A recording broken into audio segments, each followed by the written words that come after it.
self-destructive idea that career success and wealth are the ultimate solution to, everything. Right. We're doing a deep dive on an article from Psychology Today. It's called The Illusion of Wealth, and it's by a psychotherapist, Ugo Chukwueze.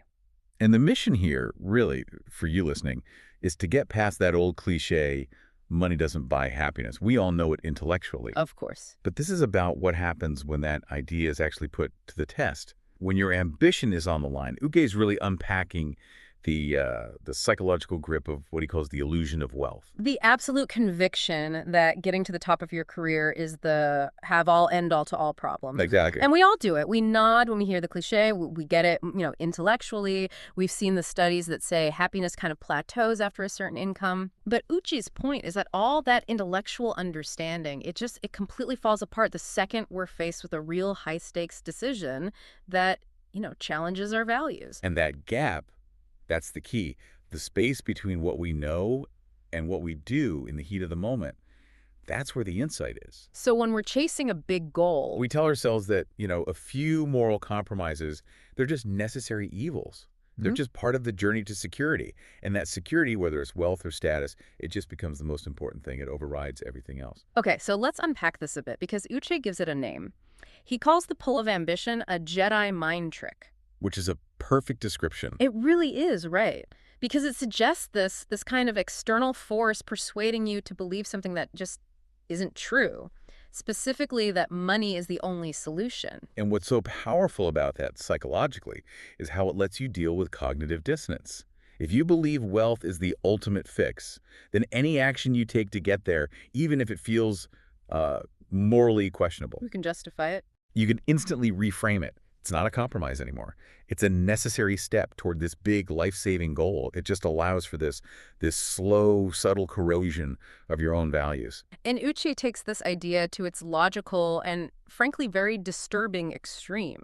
He brings up the news story from 2011 about Jerry Sandusky and the reports that staff members allegedly knew what was happening and didn't intervene. It's a devastating example, but it's a powerful case study in what happens when values fail, when they're confronted by this illusion of career preservation. Right. Uchis is basically asking, what psychological force allows a person to stand by while something so horrific is happening? And he suggests that for some people involved, especially those lower on the totem pole, this absolute belief in protecting their career path, the Jedi mind trick, it just overpowered their moral duty. He really zooms in on the alleged inaction of a graduate assistant. This was someone who was reportedly in a position to speak up, but allegedly chose not to. And why? Well, the author suggests it's because the assistant was concerned about not ruffling the wrong feathers.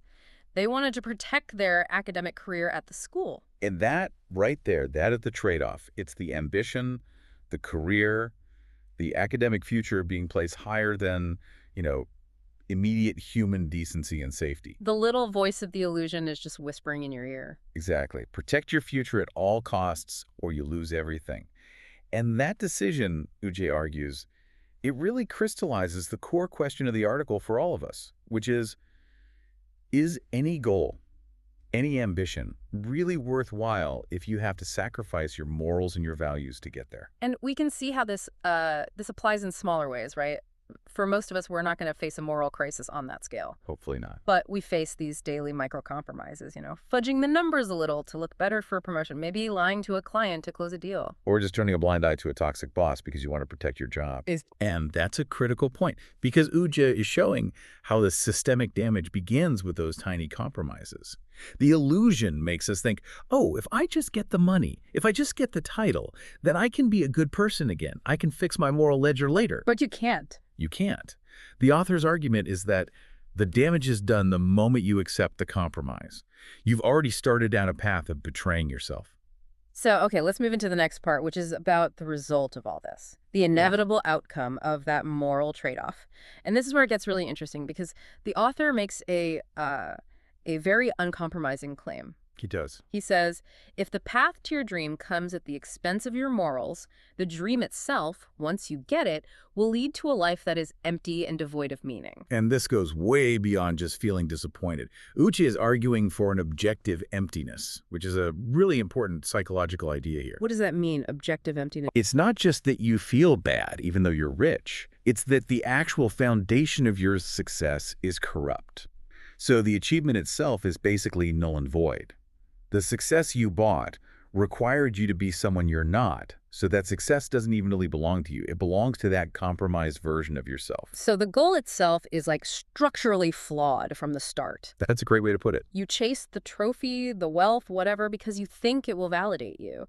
But if you had to betray your conscience to get it, the validation just never comes. The external success doesn't match your internal reality. That's the crucial distinction. The objective meaninglessness comes from the, let's call it a psychological debt that you've taken on.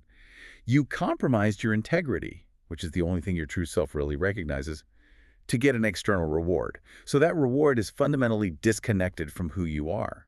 The applause from the outside is just drowned out by the guilt on the inside. The prize is worthless. Because the person who won it doesn't respect how they won. And to really hammer this point home, Uche brings up Joe Paterno.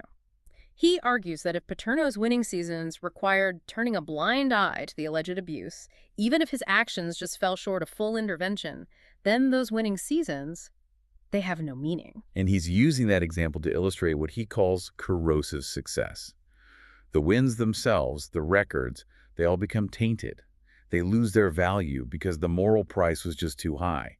The success was built on a foundation of alleged institutional silence, and that silence is like acid. It just eats away at the accomplishment. So the value of the victory is completely negated by the cost of getting it. Yes. We've all heard that phrase, the ends justify the means. Uche is basically taking a sledgehammer to that entire idea. He's saying the means actually go back and corrupt the ends. If you compromise your integrity to get something, that something will forever carry the stain of that self-betrayal. It makes you wonder then, for anyone who is ambitious, Well, it raises a huge question. If you define your success only by things like your title or your salary, you make yourself vulnerable to the illusion. Because the moment a professional opportunity challenges your values, that Jedi mind trick makes it feel like your entire identity depends on protecting that external thing. And Uchi's counterclaim is that true prosperity, real prosperity, has never been achieved at the expense of other people. Any belief that it has, he says, is really an illusion. It's an empty promise, a mirage in the desert that just disappears when you try to drink from it. So to sum this section up, the illusion promises fulfillment through getting more stuff, more status. But the moral corrosion you need to get there actually guarantees a kind of spiritual bankruptcy instead. The external achievement just becomes a monument to the integrity you lost. So what does this all mean for you, the listener, in your daily life and how you plan your future? The author shifts gears a bit here from the big disaster scenario to personal application, specifically parental advice. And this is the practical takeaway. It's a kind of prophylactic against the illusion. Uji says the most fundamental lesson we can teach our children and internalize ourselves is that prosperity simply cannot be achieved at the expense of others. It's about setting a moral boundary from the very beginning. Yes, you're defining what success means to you with that boundary built in. So if the path to the C-suite means you have to crush a subordinate to get there, or if getting the big payout means you have to hide a major flaw in your product. Uji is urging us to see that the achievement is already worthless before you even get it. It's about setting your terms for success early and recognizing that your moral compass, it's a non-negotiable asset. That's a huge lesson for anyone leading a team or a business right now. It is, because the illusion often tricks us.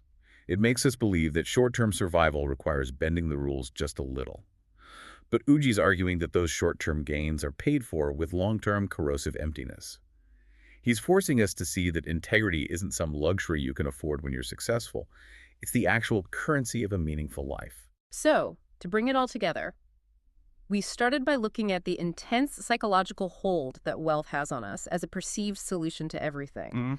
Then we analyzed the evidence of these severe moral trade-offs, using that extreme case as a sort of warning about how rationalization can fail us. And we finished with Uchi's really powerful claim that any success that requires you to be morally blind or compromised is inherently meaningless. It's a failed project from the start. Which really underscores the need to think about the cost of ambition before you're in a crisis. Exactly, because in that moment, when you have to make the choice, the illusion of career stability feels so real, so concrete, and abstract things like values, they can feel distant and inconvenient. That's the tension right there, the intellectual idea versus the emotional reality. The illusion doesn't just happen at the top of the mountain. It starts with the tiny little compromises you make on the way up. And it's so easy for us, sitting on the outside, to judge these situations. But Uchi forces this very profound personal confrontation with your own value system. If you are climbing that ladder right now, you have to know, really know, what you are not willing to sacrifice. Which leads us to the author's final, just devastatingly provocative thought. It's a question designed to strip away all the layers of rationalization and get back to basic human values. And it's the thought we want you to carry with you this week. Uchi concludes by posing this question. He says, I wonder what Joe Paterno would have done had he found out that one of those children being molested was his. Ugh. It's a thought experiment that just bypasses career goals, institutional loyalty, winning records, everything. Yeah. And it forces a direct, visceral confrontation with the hierarchy of values we've been talking about. That, right there, is the true test of the illusion of wealth.